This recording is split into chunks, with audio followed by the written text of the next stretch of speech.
Gracias por continuar con nosotros aquí en Seguridad Total. Yo soy Ana María Salazar y a continuación les vamos a presentar un reportaje sobre un tema que es difícil, que es espinoso, que se habla muy poco en público en México, pero es un tema que se debe de debatir.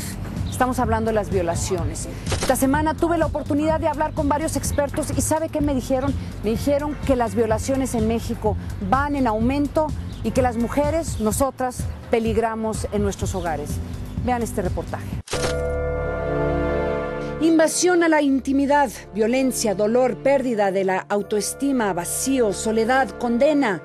Estas son algunas de las marcas que trae consigo uno de los actos más indignos y de mayor preocupación en nuestro país, la violación a la mujer. Existen evidentemente estadísticas que reflejan que la violación es uno de los actos violentos hacia las mujeres de mayor incidencia. Tenemos un estudio que indica que aproximadamente se cometen 33 delitos de violación cada hora en todo el país y las autoridades solo tienen registrados un poco menos de 3. Esto implica que pues ya esté considerado como un acto de violencia que genera un problema de salud y que evidentemente tiene como protagonistas lamentablemente a las mujeres jóvenes de entre 12 años hasta 19, 20 años, que son más o menos la población más recurrentemente atacada desde ese punto de vista, ¿no?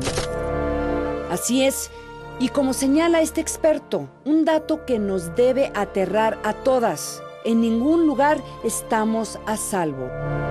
Parece ser que se tiene por ahí la idea de que la violación tendría que ser en un lugar oscuro o que tendría que ser en la condición más, digamos, segura del violador como la propia casa, pero en realidad los datos son aterradores en el sentido de que la violación se puede dar en la calle, se puede dar dentro de un auto, se puede dar dentro de la casa, es decir, el acto de violencia sexual hacia las mujeres lamentablemente se está dando en casi todos los espacios. Otra idea absolutamente equivocada que deambula entre nosotras es que el agresor generalmente es un desconocido de la víctima. Esto está completamente alejado de la realidad.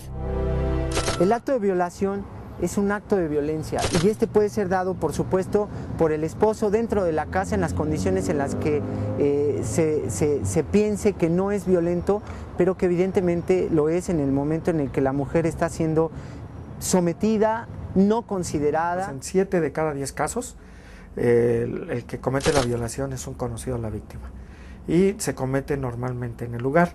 Es decir, que en 7 de cada 10 casos no es estrictamente un problema de seguridad pública. Lo peor de todo es que vivimos en una sociedad que promueve una cultura donde se permite, mejor dicho, se promueve la idea de que violar a una mujer no tiene nada de malo. Desde luego esto tiene que ver con una parte cultural que es esta construcción de la masculinidad en donde el hombre cree tener siempre el derecho de utilizar el cuerpo de la mujer en las condiciones que sea, aún en contra de la voluntad de ella. Peor aún, uno de los obstáculos más difíciles de combatir en el trauma post-violación es el silencio de las víctimas, el miedo y la sociedad las orillan a la soledad. Lamentablemente también aquí tendríamos que expresar que de las mujeres que son violadas, hay un alto porcentaje de ellas que no denuncian el hecho. ¿Cuánto sabemos el porcentaje de las violaciones que se están denunciando en el país? Aproximadamente es un 5%, sí, pues, o sea, hablo de memoria, pero pues podemos agarrar 3 de 33, un 10%, un poquito menos del 10%. Ante estos datos y la realidad que enfrenta la mujer mexicana, hay mucho, pero mucho trabajo por hacer. Básicamente a las mujeres, pues que sabemos que eso es un acto que muchas veces, y sobre todo por el machismo y por las cuestiones tradicionales en México, la mujer misma se siente culpable o piensa que qué habrá hecho ella para traer la violación. Bueno, pues que venzan sus miedos y temores y que denuncien, es la única forma que nosotros tenemos de detener la violación. Otra responsabilidad entonces se tiene con la sociedad.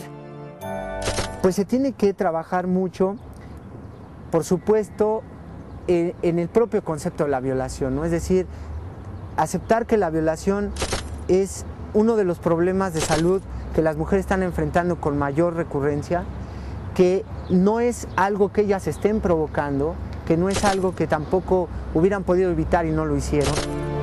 Un cambio en las instituciones también es necesario. Requerimos que las mujeres tengan mayor confianza para ir a denunciar este hecho y, por supuesto, contar con toda una parafernalia institucional, con toda una serie de infraestructura institucional que les permita a ellas contar con el apoyo psicológico, con el apoyo psiquiátrico, con los seguimientos hacia su condición de víctimas de la violación, y de esta manera ir fortaleciéndole pues evidentemente su autoestima, su confianza en sí misma. Los datos son contundentes. Nosotras, nuestras madres, hijas y hermanas, estamos en peligro. La pregunta es, ¿qué vamos a hacer?